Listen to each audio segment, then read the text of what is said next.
Hello, what's going on, everybody? I'm Lawrence Owen. This is Colts Law. Today, we're going to talk about the first half of the Indianapolis Colts 2020 season. Before I get started, I want to welcome Cody. Thanks for joining me here on YouTube. Oh, how soon? Right now. Just letting you know. Also want to thank everybody on Sportscaster, Cubs Fan 2016. Thank you for joining here on Sportscaster. Now, what I want to get to first and foremost is the Colts. Some people are still going by what happened in 2019 with the fact that, the passing game was not very good.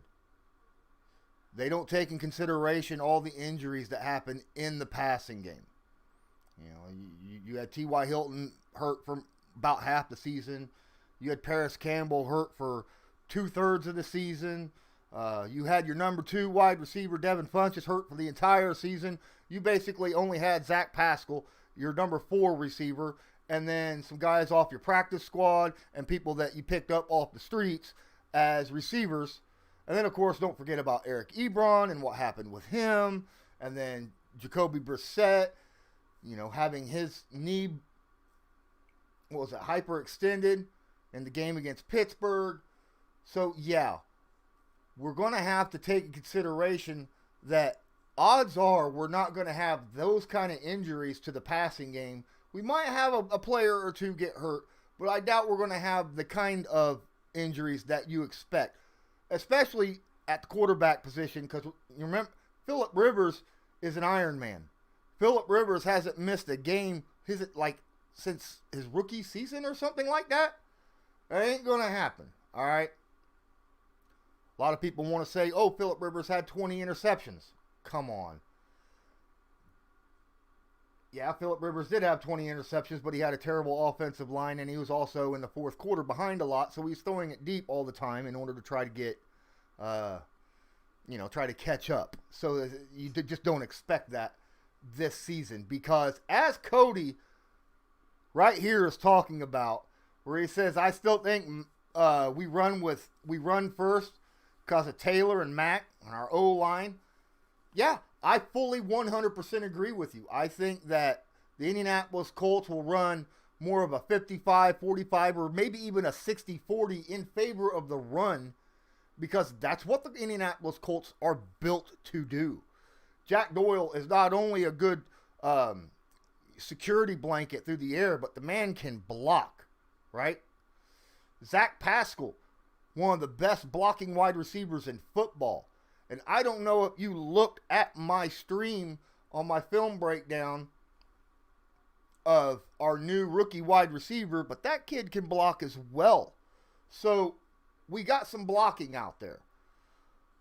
I also think that you're going to see a lot of 2-back formations. We're going to have Taylor and Mack on the field at the same time with Jack Doyle. I think that'll, even though the team might know that we might be running the football, the defense, they won't know where it'll go. Will it be Jonathan Taylor up the gut? Will it be Marlon Mack running it towards the outside like he does so well? Yes, there is Roosevelt Nix. I don't know if don't count on Nix to make the team. I'm not saying he won't. I'm just saying from the film that I was looking at from last season, he was not very good. Granted, he was hurt. If he makes the team, he makes the team.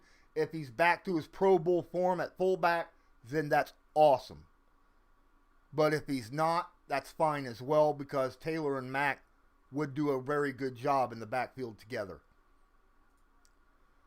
So let's go ahead and get started. What I'm going to go through, when I go through these 8 games, okay, I'm going to assume that the teams are as they are now, okay? From the news that is establishing now, if you've got someone who's hurt that's not expected to start the season, I'm not going to have them start the rest of, those first 8 games. If you got someone that's healthy, they start, unless they came out and said, oh, I'm holding out, I'm not playing until I get a stupid contract, which will come into effect very early in this season against the Indianapolis Colts. All right, so Week 1, Jacksonville Jaguars. Now, the Jaguars, believe it or not, I think they actually have a pretty good offense. I think Gardner Minshew's a little bit underrated. I think that what he was able to do in the short period of time that he was with Jacksonville shows that he has a lot of talent. I think that this offseason will be a big jump for him. I think he'll have a good time as long as he's out there right now throwing with guys. If he's out there right now, I don't know. I haven't heard hide or hair whether or not Gardner is out. I'm sure he is. I'm sure he's taking it upon himself to go out there and throw with people on Jacksonville. Most quarterbacks are. So I'm fully expecting him to do that. But you got to remember, Leonard Fournette had a breakout season last year. First season he was fully healthy, and he blew up. He had a heck of a season. I think he had like 1,200 yards rushing, right? Or maybe even more. I'm not 100% sure. But he did a very, very good job. So if he can continue to stay healthy, I'm going to have to expect him to have a regular season. But the Colts are very good against the run. They have been. They have been for quite a while now. The last few years, they've been a top 10 run defense. So I'm not really, the only thing is Fournette is a big running back. And Colts have issues with big running backs because they tend to try to tackle big running backs high. And since the linebackers are a little bit light, those big running backs tend to fall forward for positive yardage, extra yard or two. But they have wide receivers, DJ Chark, D.D. Westbrook. If Westbrook can stay healthy, he's a good receiver. Chark obviously broke out last season, had a heck of a season. They also picked up Laviska Shenault, who I think is could be an extremely dangerous slot receiver. Extremely dangerous. He's a running back he's a running back playing wide receiver, and it's not the Naheem Hines style running back. He's the kind of running back that'll catch the football and then run you over, not just sidestep you. So, and then don't forget about Tyler Eifert. He's not exactly, or James O'Shaughnessy as well. I like both those tight ends for Jacksonville. Offensively, I think Jacksonville is set up to get better over the next couple years. Their biggest problem is defense. They can pass the rusher. They got Josh Allen. They've got Yannick Ngakoue. They got Miles Jack. They can rush the passer. However, there's a reason why Jacksonville was like 20th in the NFL in defense last year. They were giving up 143 yards on the ground a game last year. They cannot stop the run. What was we just talking about? The Colts run the ball real well. So I can see this week 1 matchup against Jacksonville as Indianapolis just running the ball like 250 yards on the ground against Jacksonville. I can see both Mack and Taylor busting 100 yards or near 100 yards each. I could see Taylor getting the early carries, softening up the inside of the defense. And then once Jacksonville starts to bring in like there's your safeties or bring in the outside linebackers or try to help corral and contain Taylor, that's when the pitch outs to Marlon Mack on outside stretch runs and stuff like that will happen, and he will burn them. I'm telling you, it'll happen. I don't expect this game against Jacksonville week 1 to be much of a game at all. I expect at least a 10-point win. So I'm assuming... Ooh, Kinlaw. Holy crap. That's San Francisco, right? The guy that San Francisco picked up to replace. I don't think we play San Francisco right away, so I don't think that's going to be some... I'll let you know. I don't think Kinlaw... I think they're hyping Kinlaw up a little more than what they should be. I mean, they're saying that he could be as good, if not better, than an already all-pro. That's pretty high praise. That's you don't run around saying that about somebody. That's going to give somebody, oh, he's drafted by the Jags. Let me look. I don't remember Kinlaw. No.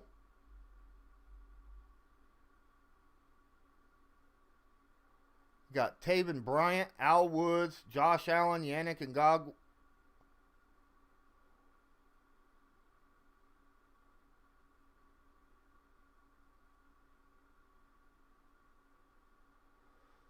You talking about Clavon Chason?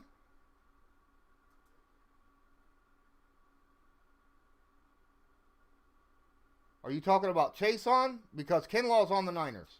I'm pretty sure. He was drafted by the Niners to replace DeForest Buckner. Chason won't be in the starting lineup, though. I think he'll be one of those pass rushers that'll come in to give guys like Yannick and Josh Allen a break occasionally.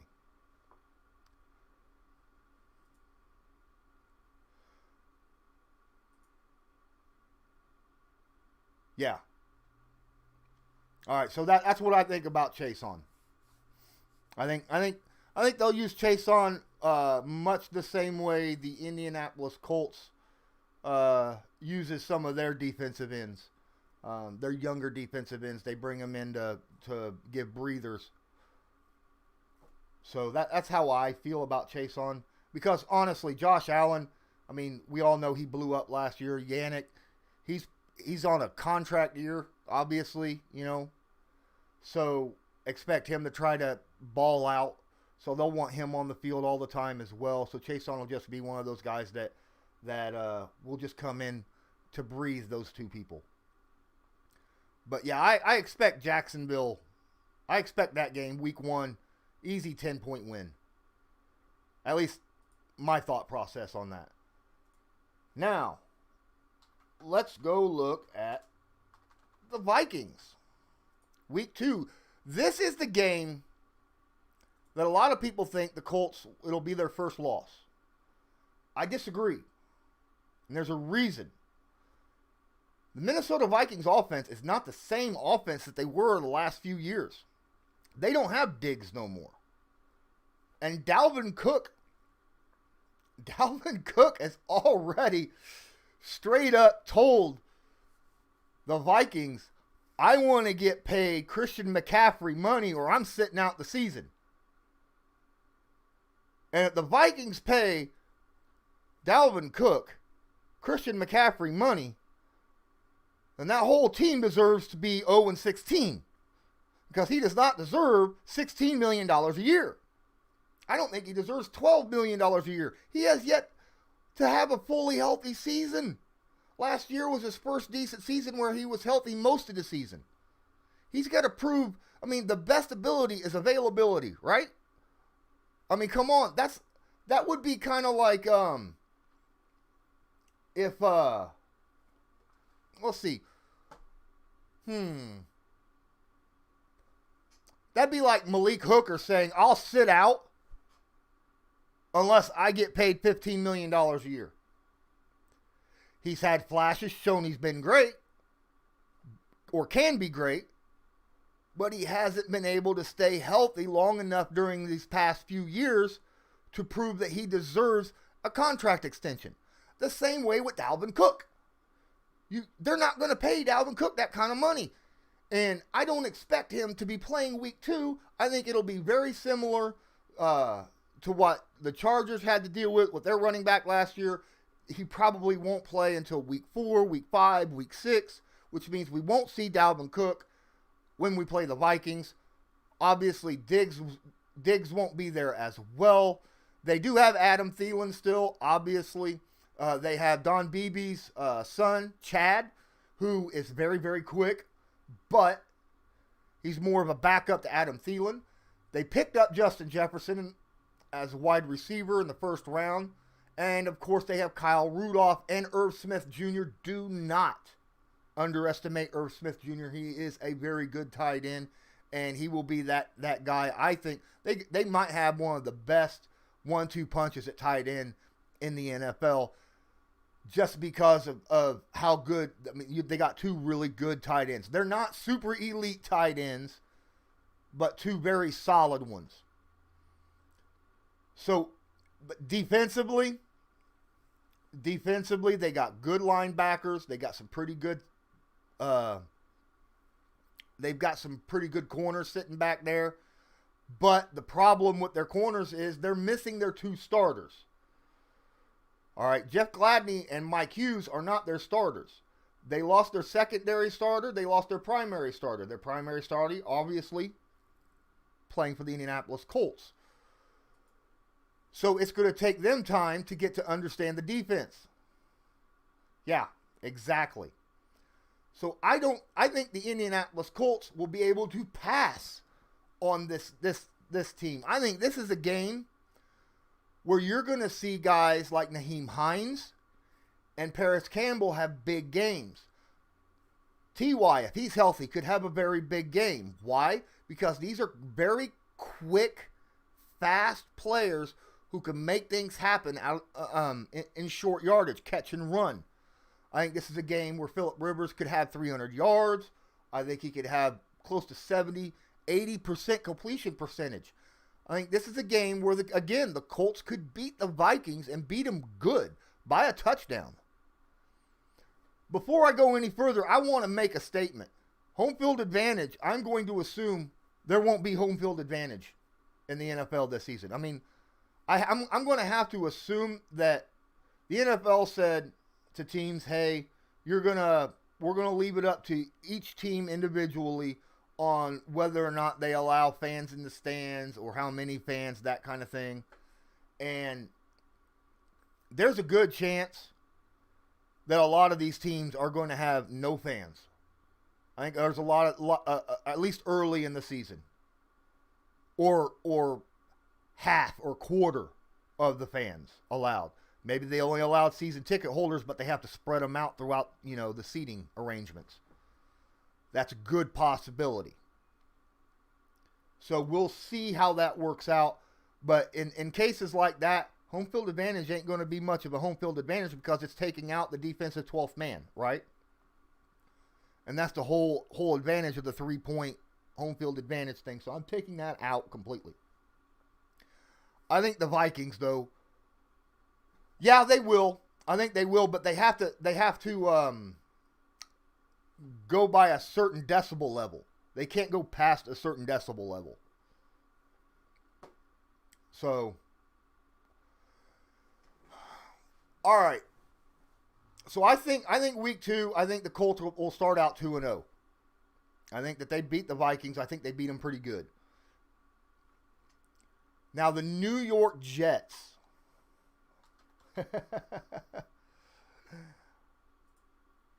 I'm sorry. I don't see them losing to the Jets. It's the freaking Jets. Let me go look up the Jets real quick. Jets depth chart.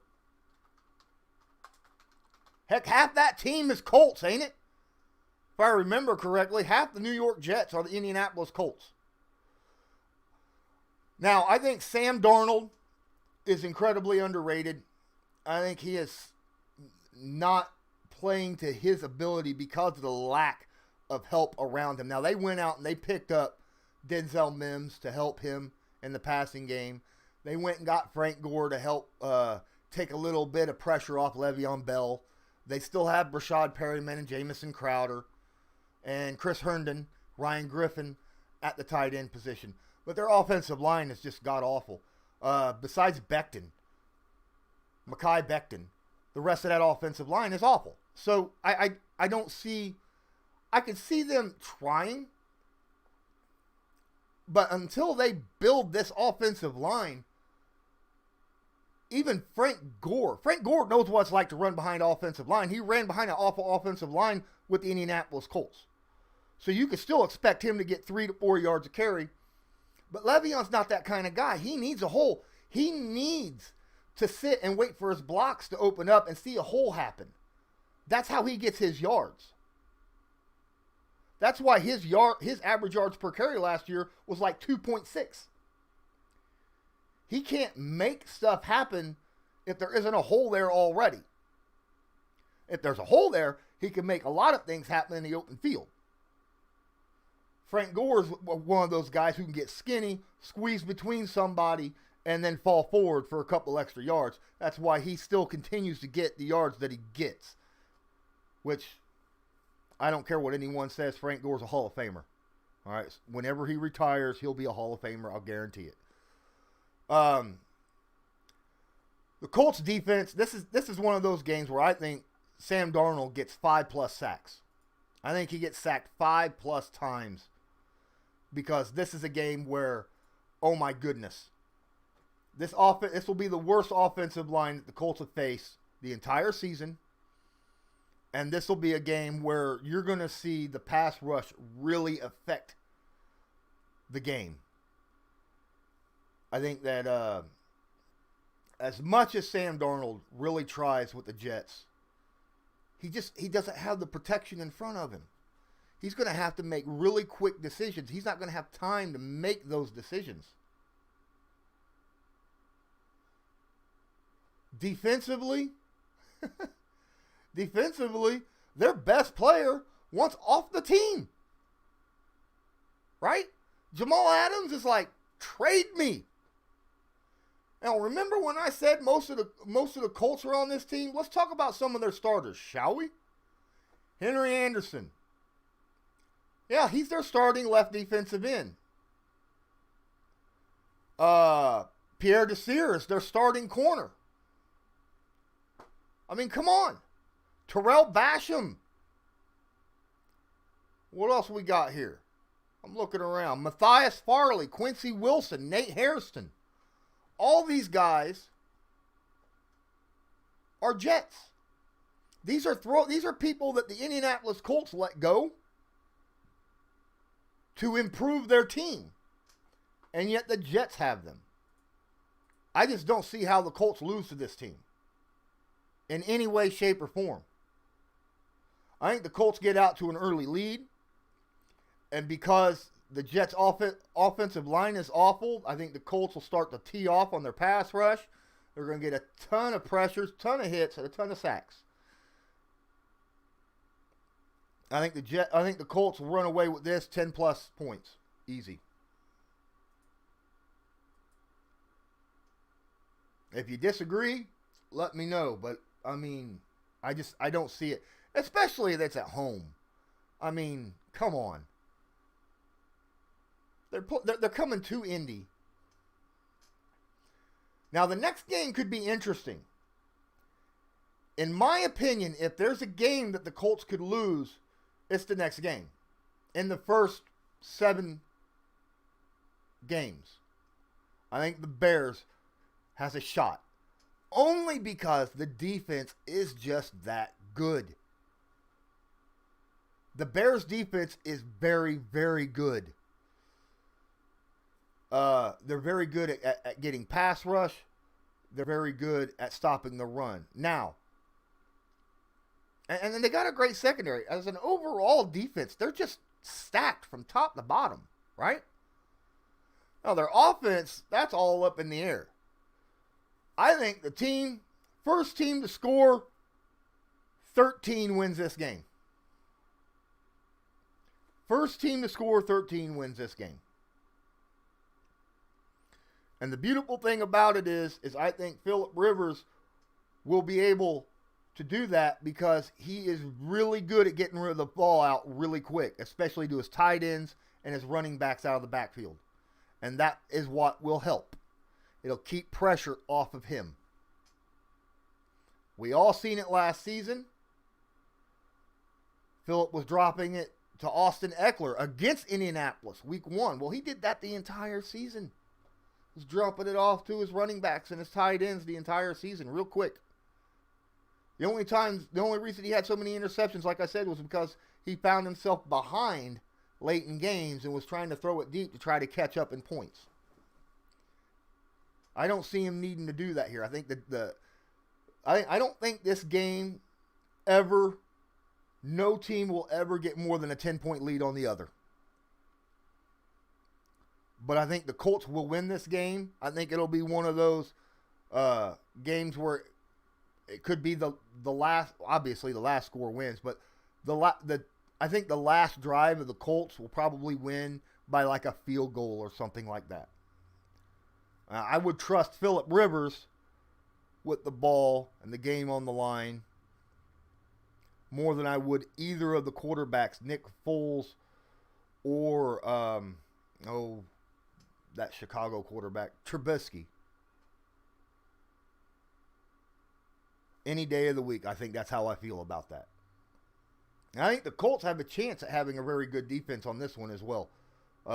Defensively game. Like I said, I don't think a team scores more than 17 in this game. First team to 13 probably wins. I don't see a lot of offense in this game. I see a lot of good defense. We got two very good defenses going up against each other. Cleveland, week 5. Cleveland Browns. That's a scary game. And you might laugh at me a little bit, but I think the Browns, if they could somehow pull it together. They've talked about, Baker Mayfield has come out and talked and said, hey, I'm going to shut up and play. He's needed to do that since he came into the NFL. Shut up, go out, practice, do your job, play. Right? You have so many different outspoken personalities on this team. You know, Odell Beckham Jr. and Jarvis Landry and Baker Mayfield, Myles Garrett. You know, you got these guys. They've got an amazing team. It's the locker room that's hurt them. The Browns locker, it's the fact that they cannot mesh. This is why Chris Ballard drafts the way he drafts. This is why he goes out and gets solid people off the field with certain personalities that'll be a benefit to the locker room, not a hindrance. The Browns have all the talent in the world. I mean, my goodness, like I said, Baker Mayfield, Nick Chubb, Odell Beckham, Rashard Higgins. They got Austin Hooper and David Njoku. Now, I hear that Njoku wants traded. They've got Myles Garrett. They got Sheldon Richardson. They got Oliver Vernon, Mac Wilson, Denzel Ward, Carl Joseph, Grant Delpit. They've got really good players on this team. Andrew Billings. They need to bring it together. I'm hoping and praying they don't bring it together week 5. At this point in time, I've got the Colts 4-0.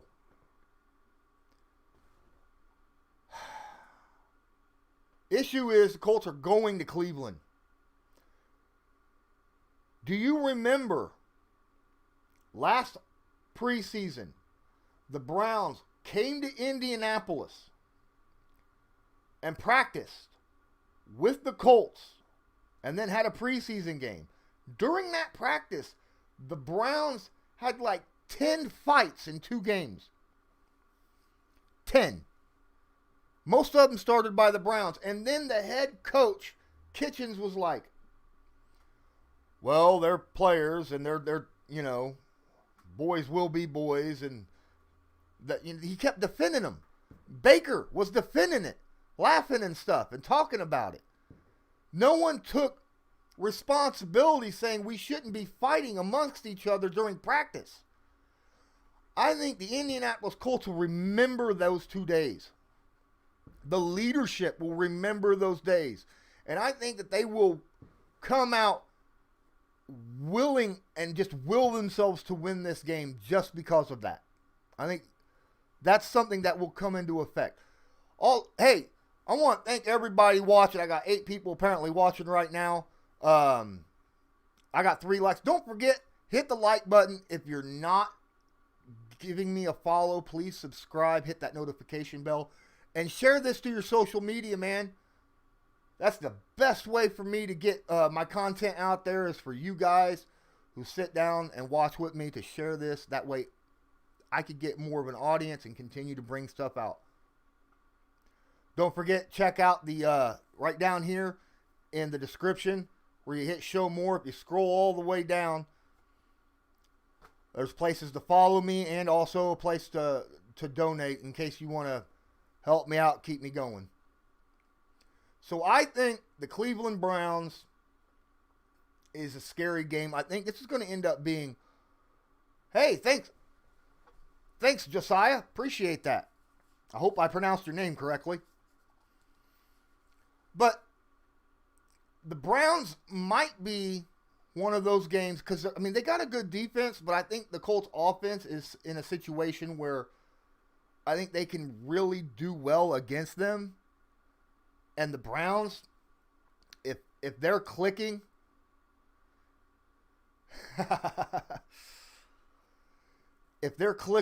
they could put points on the board. I think this is a game that's going to end up being 50 points on the over total. I think this is a game that could end up being easily 25-32, or 28-32 or 30-32-35, something like that. So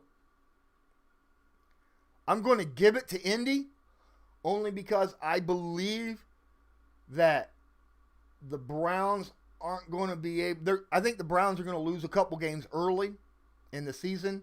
I think it's going to end up putting them right back in the same situation that they've been in the last couple of years, where they're going to get down. They're going to start blaming each other, and this whole, I hope not. Against the Browns, I hope not. The Browns have way too much talent to play man-to-man. Unless early in the season, like let's say the Colts play against the Vikings, right? That's a good question, Brayton. He wants to know if the Colts will play man against the Browns. Let's say in Week 2 when they play the Vikings. And like I said, I think that this is a game that the Colts will win by 10 points because they just don't have the offense that they used to have. But they got a good passing game still, even without Diggs out there, because they still have Thielen, they have Jefferson, they have a couple really great tight ends.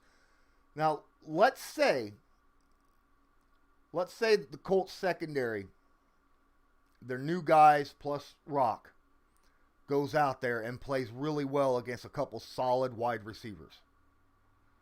And they play man against them and play very solid man. Then it's possible. Yeah, but Jarvis has got really great hands, okay? Very similar to Odell. That's the thing I want to talk about, because Jarvis has got really... I mean, wasn't it that year that Odell and Jarvis was the two guys who were up for... What was it, like 3 years ago when they were both up for best catch of the year? Best highlight one-handed catch of the year. And they were there together back when Jarvis was on Miami and Odell was with the Giants. And that was just a few years ago.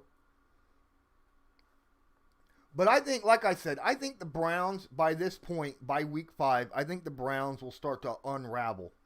I think they'll have a couple bad games and they'll start to unravel. They'll start pointing fingers. And I think the Colts can come in there unified, remembering the fights that they had in the preseason last year, and come away with a gritty win against a very good team. Very good team. So at this point, I've got the Colts going 5-0 starting off. Who would have thought that? Oh my gosh. 5-0? And I'm a realistic kind of guy. I look at a team and I'll be like, I don't know. Or a player and be like, this is the kind of, he's got some things he needs to work on,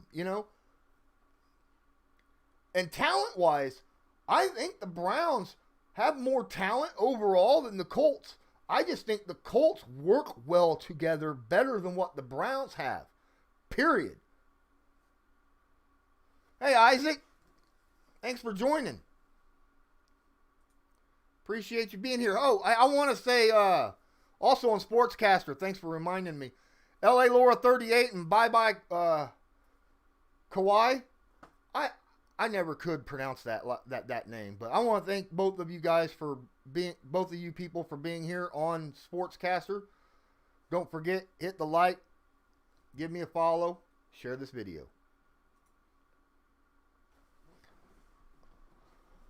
So, the Bengals, Week 6. I am not the biggest Joe Burrow believer in the world. Now, I will say this. They went out and got him some people. All right. T. Higgins is probably the best wide receiver they could have grabbed for him. I think A.J. Green is nearing the end of his career. He's starting to get injury prone. We don't know what kind of person he is anymore. We don't know if he can still make the plays that he used to be able to make. John Ross, super big, fast speedster. Joe Mixon, good running back.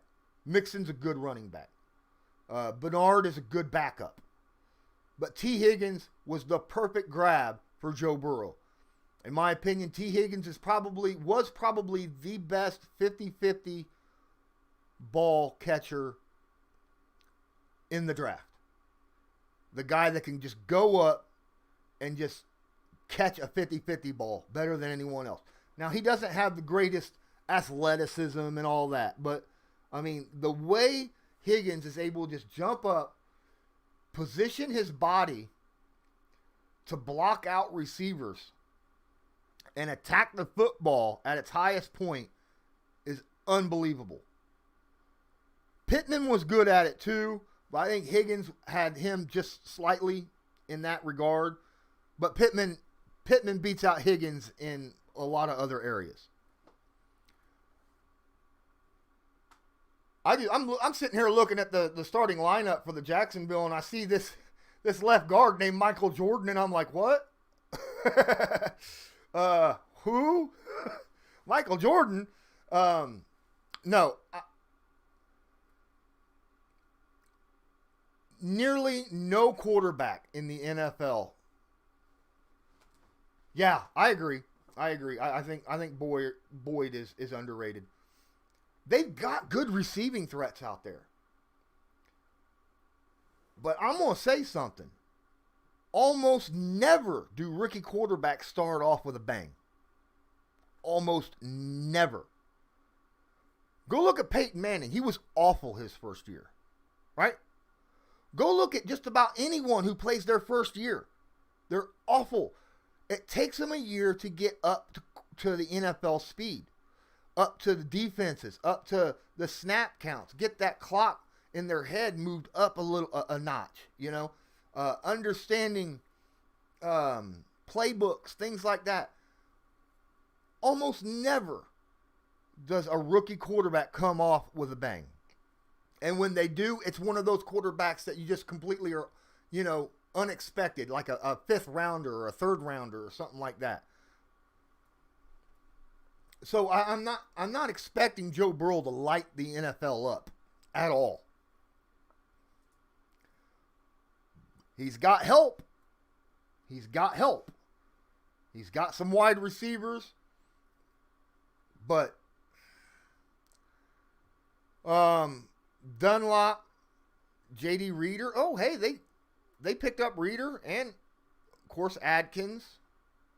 Logan Wilson. Mackenzie Alexander. He's not. Trey Waynes. They picked up Glasgow. No, I'm looking at this, and if the Colts don't beat Cincinnati, I'll be severely upset. This is a game that I think that the Colts should win, hands down. And it's in Indy. I don't see them losing this game at all. It's the Bengals. People want to bring the Bengals up and say, "Oh, well, they're an 8-18 because they went out and got this."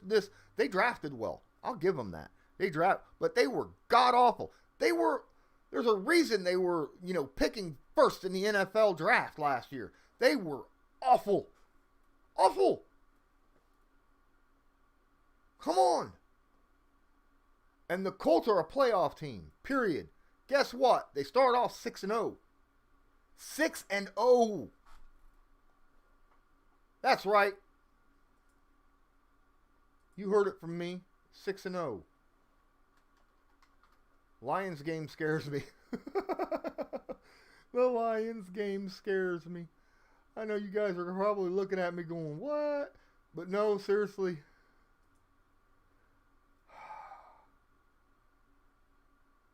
It does. It scares me. The only reason it scares me is because I like Matt Stafford. I really do.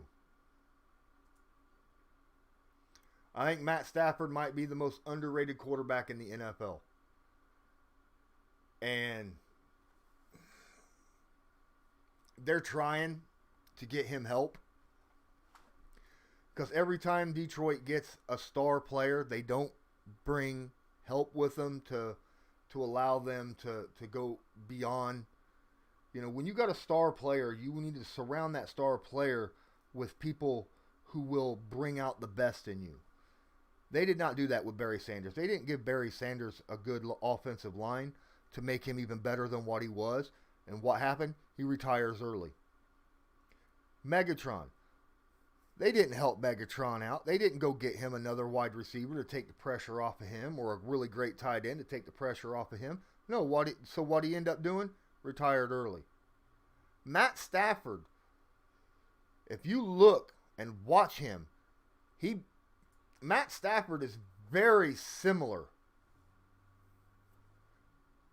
You guys will probably shoot me in the face, but you know how Andrew Luck brought the Indianapolis Colts up during the Ryan Grigson era? You know, put the team on his shoulders and carried them. Stafford does a very similar thing in Detroit, in my opinion. The only problem is, I think Luck had more talent around him than Stafford has over his career. You know, I mean, he's had solidity at left tackle. You know, he had that solidity at left tackle because AC was always there. He had that solidity at wide receiver because T.Y. Hilton was always there, right? I mean, he had some offensive linemen, the inside offensive line, a lot of flipping through there, but Detroit has the same situation, you know, flipping at running back over his whole career. Stafford, same situation. So, I'm not saying that Stafford is as good as Luck was. I'm saying Stafford is severely underrated because Detroit don't surround him with players to make him as good as what he can be, which is exactly what happened with Andrew Luck during the Ryan Grigson era. That's all I'm saying. Now, this year, I think Detroit did do that. I mean, they had Kerryon Johnson and Bo Scarborough, but they went out and drafted DeAndre Swift. And that is a very good combination to go with Johnson and Scarborough because those guys are kind of in between the tackle kind of running backs. Swift is just perfect for Matt Stafford. Kenny Golladay. Golladay is a very underrated wide receiver. You got Marvin Jones, Danny Amendola. TJ Hawkinson, if he can stay healthy, he could end up being a very, very good guy. They went out and drafted Jackson, picked up Vitae. They got Decker. They're trying to build the offensive line. They're trying to give Matt Stafford weapons for the first time in his entire career. This is why I'm a little bit scared of Detroit. I actually had Detroit sliding into that 7th spot in the playoff wild cards on the NFC side. Yeah, believe it or not. Over Chicago, over Minnesota. Yeah. And then, of course, defensively, they still got Trey Flowers. They got Trey Flowers. They got Danny Shelton, Jamie Collins. Trufant is back there. Okuda. Reggie Ragland. They've got some guys on defense. They need more, but they have a defensive coach. So he could legitimately make them better as a whole than what they are as individuals. Much like, you know, the Colts defense over the past couple seasons has played better as a whole than as in individual players. I think Detroit is a very underrated team in my opinion. Yeah.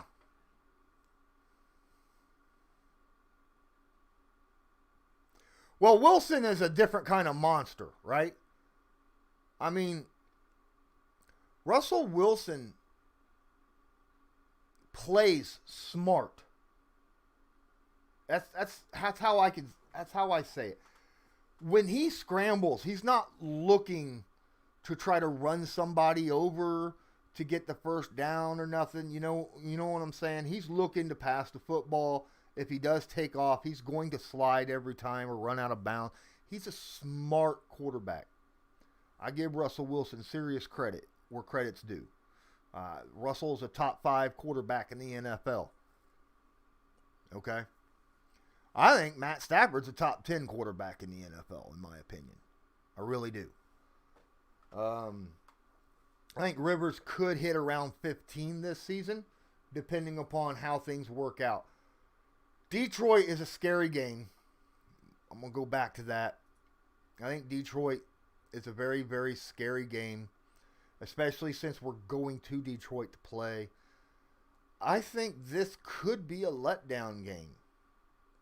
I actually had the Colts beating the Lions when I went over the stream. I seriously think that the Colts will probably beat the Lions, but this also could be a letdown game. In my opinion, there are 3 games the Colts can lose that I've already clicked them to win. I think they could lose to the Lions, they could lose to the Browns, they could lose to the Bears. But if everything goes the way it's supposed to, I think the Colts win anyhow. And this is not just me being a homer. This is just me thinking that there's reasonings for this, right? I think the Colts are a better team than the Bears overall. I think the Colts are a better team than the Lions overall, especially defensively right now, since, Slay ain't with the Lions no more. So, and I think the Colts overall just have a better team. I think they have a better offensive line. I think they have a better run game. The Lions have the better quarterback. I think the wide receiving core is probably pretty close.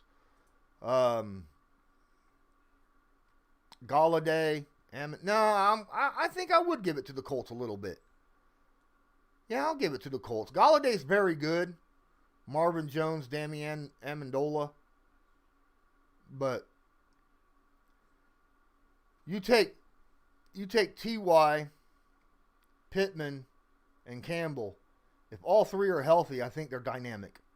I think that's a dynamic 3 wide receiver set.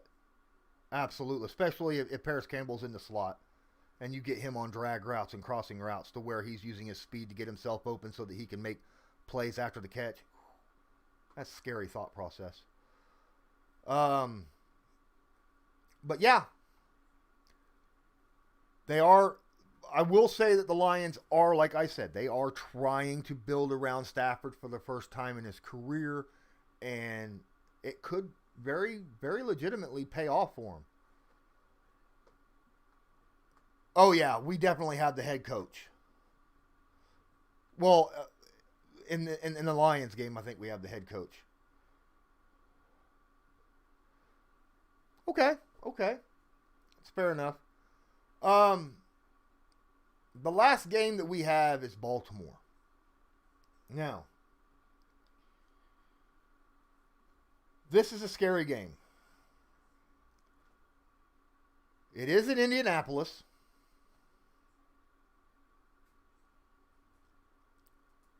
But like I said, I'm not putting home field advantage into anything. I don't see home field advantage helping too much. Just for the simple fact that, most likely there's going to be no or very few fans in the stands.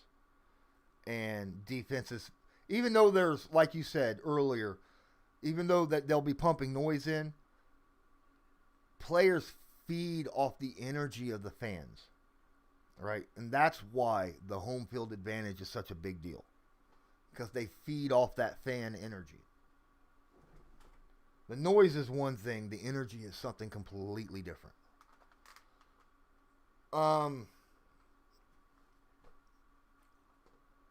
I think the Colts will play well against them because they do really well against the run. I think their front seven is built to face Baltimore's RPO because they have very fast, quick, sure tackling linebackers. What they need to do is make sure one of those guys, like let's say Bobby Okereke or Darius Leonard, be a spy on Jackson 24/7. Right? That's how you beat him. You put a spy on him and make him follow that quarterback no matter where he goes. Even if it looks like it's a handoff, you still follow the quarterback. That spy follows that quarterback at all times. This way, Jackson's not taking off on you for 50-yard runs the other direction while he's got the rest of the defense going after Melvin Ingram or whoever.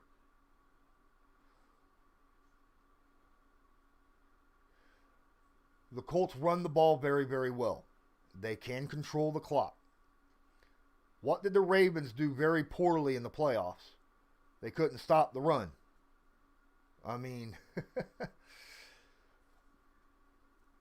every Baltimore Raven fan hates the Tennessee Titans. Hates them. Moreover, they hate Henry most of all because he just ran the ball down their throats. Jonathan Taylor is the same type of running back. He runs the football down your throat.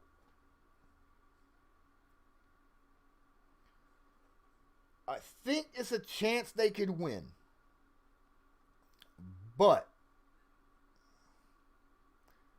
here's the big problem. This Ravens defense is no joke. The Ravens can play D as well. They're not great against the run, but they can play against the pass incredibly well. They're very good at pass rushers. They got great secondaries. They're just not the greatest against the run. And against a Harbaugh team, that's odd to say against a Harbaugh team and Baltimore in the first place. Because when you talk about Baltimore Ravens, you think this is a great defense who's great against the run, right? You think of guys, like Ray, that was just linebacker, great against the run. But last year they proved otherwise, at least in the playoffs, against a big, heavy, strong running back with a good offensive line. And I think Indianapolis is better than Tennessee as a team. Tennessee's got a good head coach. They got a good defense. They got a good run game. Passing game's a little questionable. I'm higher on Ryan Tannehill than most people are because I've seen how he played. He didn't put up a lot of numbers, but the numbers he did put up were very high quality numbers for what he did do. He's a very good game managing quarterback. We'll see if he can repeat that this year. But Baltimore-wise, you're right. Brayton, you are right. The Colts have to get up early in this game. You do not want Jackson having a smile on his face. If Jackson is smiling, that means they're winning and he has your defense figured out and he's going to exploit that. Keep him with a grimace on his face, angry on the sideline. Go watch that. There are quarterbacks out there who are losing and still have smiles on their faces. Go watch Patrick Mahomes in the AFC Championship or in the Super Bowl, right? Patrick Mahomes was smiling even when he was getting beat because he knew we have the offense to get out of this. Jackson doesn't have that same super confidence if he's getting put down early in the first half of a game. So you got to put him down early, take the smile off his face, make him second guess himself. Make Jackson beat you through the air. Now, Ravens fans will be like, well, that's what everybody was saying last year. And look what they did week 1 against Miami. It was against Miami. Yes, he threw 500 yards, but it was against Miami. Come on. This is a game where the Colts need to play man, press man, and blitz with a quarterback spy at all times. I'd say you send 5 guys, have a quarterback spy at all times, and play man press. Because their wide receivers are not big, strong wide receivers. Hollywood's not a big, strong wide receiver. You put Rocky Sin on Hollywood, and Hollywood will be shut down because Rock's that kind of guy who is a physical receiver. And if you get pressure on Jackson's not going to be able to get that football out quick enough. And if he does, it's going to be to a receiver that's covered tightly because you're running man press. 350 yards against the Titans, and the majority of it was in the second half. Remember that. They were getting beat, and he was trying to make a comeback, and the Titans were playing prevent defense. They got ahead, and in the second half, the Titans were playing prevent because they did not want to lose what they already had. I get what you're saying, but that's what happened. It's all kind of context. You got to take what's going on in context. It's just like all the passing yards that the Colts gave up the last couple of years. It's because they play man zone defense. They play a zone defense. They allow receptions to happen, but then they come up and make tackles real quick.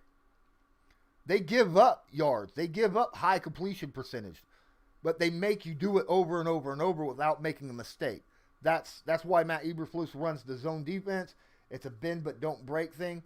They give up all the yardage between the 20s, but once you get inside the 20, once you get inside the red zone, man.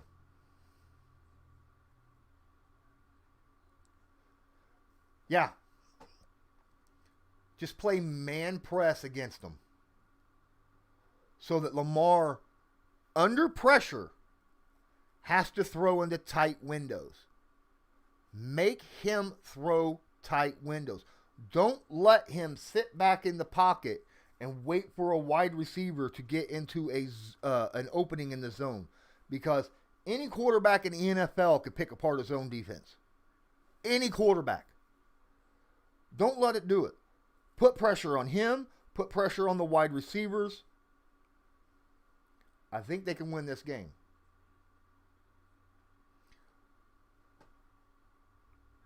I'm going to give them the loss, though. I know I've been sitting here bumping it up this whole time. The only reason I give them a loss here is because at some point, they're going to lose somewhere in the first 8 games of the season. All right. I don't expect them to go 8-0. I really don't. Whether it's to the Browns, because the Browns are still got the whole focus thing going. Whether it's the Lions, because they're starting to build around Stafford again. Whether it's the Vikings or the Bears. Notice there's 3 teams I'm not going to put into that at all.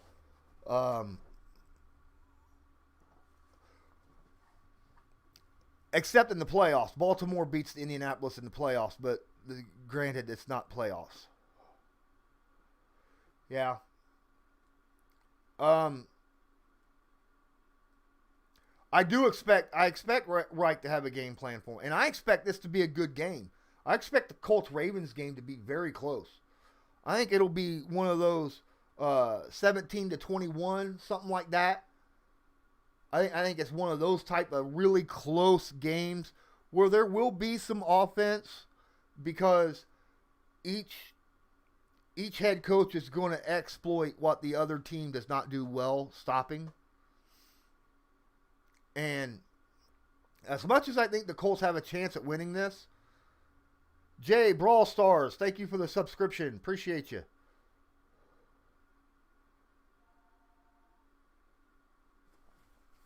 I think that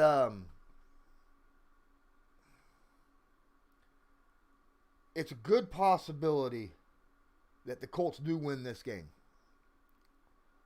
But I think the Colts go 7-1 in the first half of the season. The second half is ugly for the Colts. When I do my stream for the second half of the season, it's not going to be pretty. But I think that they'll do better than what they did last year. Last year, the Colts started off 5-2, and then injury hit, right? And things just started to unravel. Injuries hit like crazy, and things just unraveled like nuts. I'm hoping that's not the case this season.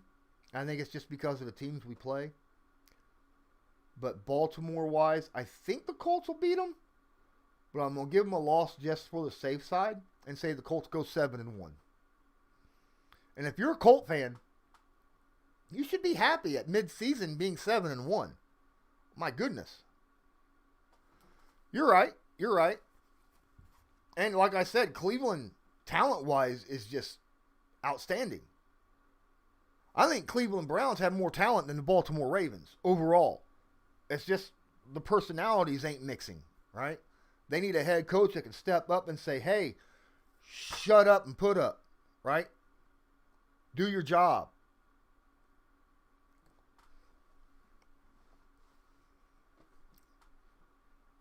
If they get that, Cleveland Browns could be a nasty team. But until that happens, they're just another 8-8 team in the NFL. Because as good as you are, you got to be able to work well with the guy beside you. This isn't a one-man show. It takes 22 people on that field to win a football game. This isn't like basketball, right? It takes all 11 on offense, all 11 on defense, and a head coach that knows how to coach and make the correct calls during the game. Maybe Cleveland finally got themselves the right guy, and he's able to rein in all the personalities. We'll see. Freddie Kitchens sure as heck wasn't that guy.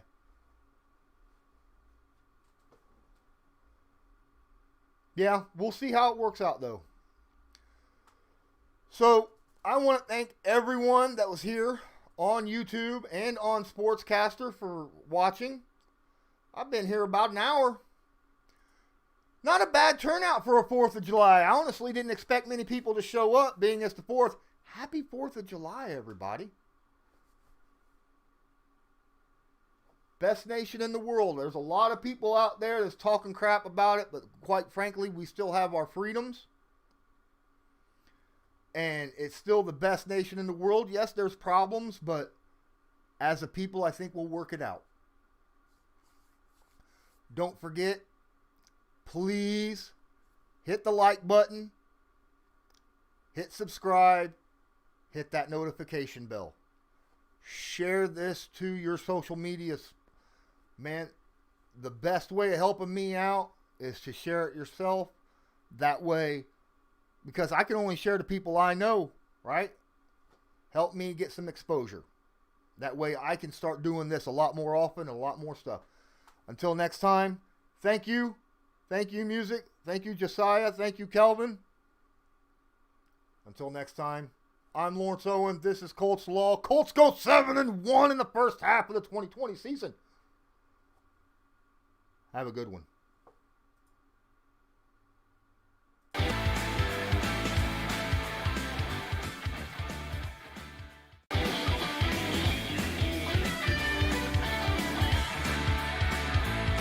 Just because a player's not a household name doesn't mean we can't make him a household name.